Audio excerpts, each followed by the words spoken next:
민수기 35장.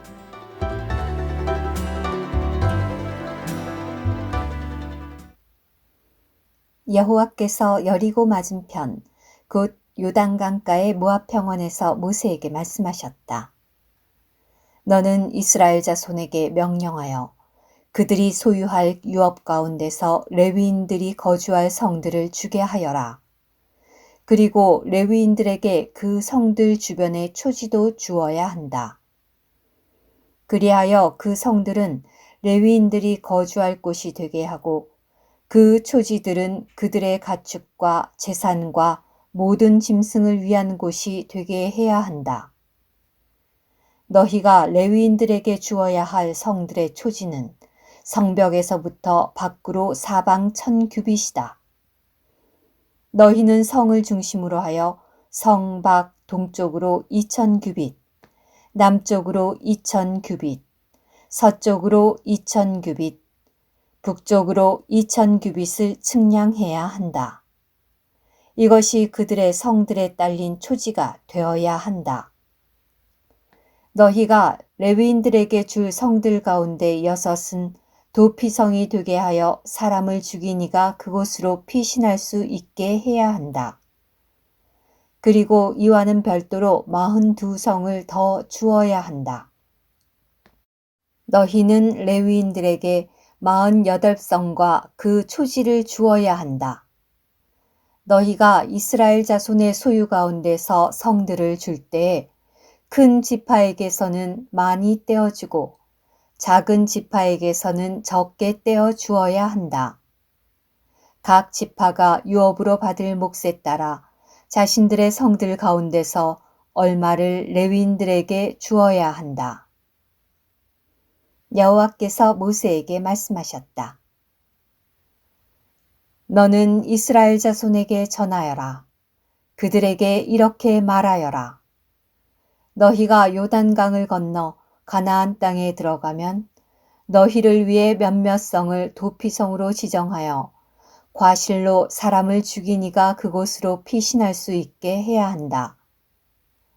이 성들은 안갚음을 하려는 사람을 피하는 도피처가 되어 사람을 죽인 이가 회중 앞에 서서 판결을 받기 전에 죽는 일이 없도록 하려는 것이다. 너희가 줄 성들 중에 이렇게 6성을 도피성이 되게 해야 한다. 너희는 요단강 건너편에 3성, 가나안 땅에 3성을 주어 그 성들이 도피성이 되게 해야 한다. 이 6성은 이스라엘 자손과 너희 가운데 있는 나그네와 체류자에게 도피처가 되어 누구든지 과실로 사람을 죽인 자가 그곳으로 피신할 수 있게 해야 한다. 그러나 만일 누가 쇠 연장으로 사람을 쳐서 죽게 했다면 그는 살인자다. 그 살인자는 반드시 죽어야 한다. 만일 누가 사람을 죽일 만한 돌을 손에 들고 사람을 쳐서 죽게 하였다면 그는 살인자다. 그 살인자는 반드시 죽여야 한다. 만일 누가 사람을 죽일 만한 나무 연장을 손에 들고 사람을 쳐서 죽게 하였다면 그는 살인자다. 그 살인자는 반드시 죽여야 한다. 피에 대한 안갚음을 하려는 사람이 직접 그 살인자를 죽여야 한다. 그는 그 살인자를 만나면 죽여야 한다. 만일 어떤 사람을 미워하여 밀치거나 숨어서 기다리다가 무엇을 던져 죽게 하거나 또는 적대감 때문에 손으로 쳐서 죽게 하였다면 그를 쳐 죽인 사람은 반드시 죽여야 한다. 그는 살인자다. 피에 대한 안갚음을 하려는 사람은 그 살인자를 만나면 죽여야 한다. 그러나 만일 그가 적대감 없이 갑자기 사람을 밀치거나 또는 숨어서 기다리지는 않았지만 무엇을 던지거나 또는 미처 보지 못하고 사람을 죽일 만한 돌을 떨어뜨려 사람을 죽게 하였다면 그는 원수도 아니고 해치려고 한 것도 아니므로 회중은 이러한 규례에 따라 죽인 사람과 그 피에 대하여 안갚음하려는 사람 사이를 판결해야 한다. 회중은 사람을 죽인 이를 그 피에 대한 안갚음을 하려는 사람의 손에서 건져 주어야 하며 그가 피신해 있던 도피성으로 돌려보내야 한다. 그는 거룩한 기름으로 기름 부음을 받은 대제사장이 죽을 때까지 거기 거주해야 한다. 그러나 만일 사람을 죽인 이가 피신해 있던 도피성의 경계 밖으로 나갔다가 피에 대한 안갚음을 하려는 사람이 도피성의 경계 밖에서 사람을 죽인 이를 발견하여 죽일지라도 그에게는 피를 흘리게 한 죄가 없다.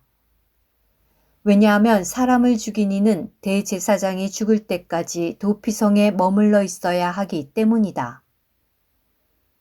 그러나 대제사장이 죽은 후에는 자기 소유의 땅으로 돌아갈 수 있다. 이것은 너희가 거주하는 모든 곳에서 대대로 지켜야 할 판결 율례이다. 누구든지 사람을 죽이면 그 살인자는 증인들의 증언에 근거하여 죽어야 한다. 그러나 한 사람의 증언만으로는 그를 죽일 수 없다. 너희는 죽을 죄를 지은 살인자의 목숨에 대한 속전을 받아서는 안 된다. 그는 반드시 죽어야 한다. 너희는 도피성으로 피신한 사람에게서 속전을 받고 그를 대제사장이 죽기 전에 자기 땅으로 돌아가 살게 해서는 안 된다. 그러니 너희는 너희가 사는 땅을 더럽혀서는 안 된다. 왜냐하면 피는 땅을 더럽히기 때문이다. 피가 땅에 흐르면 그 땅은 그 피를 흘리게 한 사람의 피가 아니면 속죄될 수 없다. 너희가 거주하고 있는 땅, 곧 내가 장막을 치고 있는 땅을 너희는 더럽혀서는 안 된다. 왜냐하면 나 여호와가 이스라엘 자손 가운데 장막을 치고 있기 때문이다. 민수기 36장. 요셉 자손의 가문 가운데 므낫세의 손자이며 마길의 아들인 길르앗 자손 가문에 속한 조상 집안의 우두머리들이 모세와 인도자들 곧 이스라엘 자손의 조상 집안의 우두머리들 앞에 나와서 말하였다. 그들은 이렇게 말하였다. 여호와께서 제비를 뽑아 이 땅을 이스라엘 자손에게 유업으로 주라고 어르신께 명령하셨습니다. 그리고 어르신은 우리의 형제 슬로브핫의 유업을 그의 딸들에게 주라고 여호와께 명령을 받으셨습니다. 그런데 만일 그 딸들이 이스라엘 자손의 다른 지파의 아들과 결혼하게 되면 그 딸들의 유업이 우리 조상들의 유업에서 떨어져 나가 그 딸들이 속하게 될 지파의 유업에 더해지게 될 것입니다. 그러면 그 유업이 제비 뽑은 우리의 유업에서 떨어져 나가게 됩니다. 이스라엘 자손에게 희년이 온다 하여도 그 유업은 그 딸들에게 속하게 될 지파의 유업에 더해지게 될 것입니다. 그러면 그 유업은 우리 조상들의 지파의 유업에서 떨어져 나가게 됩니다. 모세가 여호와의 말씀에 따라 이스라엘 자손에게 명령하였다. 요셉 자손 지파가 한 말이 옳습니다. 슬로브핫의 딸들과 관련하여 여호와께서 명령하신 것은 이러합니다. 그 딸들은 자기가 좋다고 생각하는 사람과 결혼할 수 있다. 단 자기 아버지 지파의 가문 안에서만 결혼해야 한다. 그리하여 이스라엘 자손의 유업이 한 지파에서 다른 지파로 넘어가지 않게 해야 한다. 왜냐하면 이스라엘 자손은 각자 자기 조상들의 지파의 유업을 굳게 붙잡아야 하기 때문이다. 이스라엘 자손의 지파 가운데서 유업을 소유한 딸은 누구나 자기 아버지 지파의 가문에 속한 사람과 결혼하여 이스라엘 자손이 각자 자기 조상의 유업을 소유할 수 있게 해야 한다.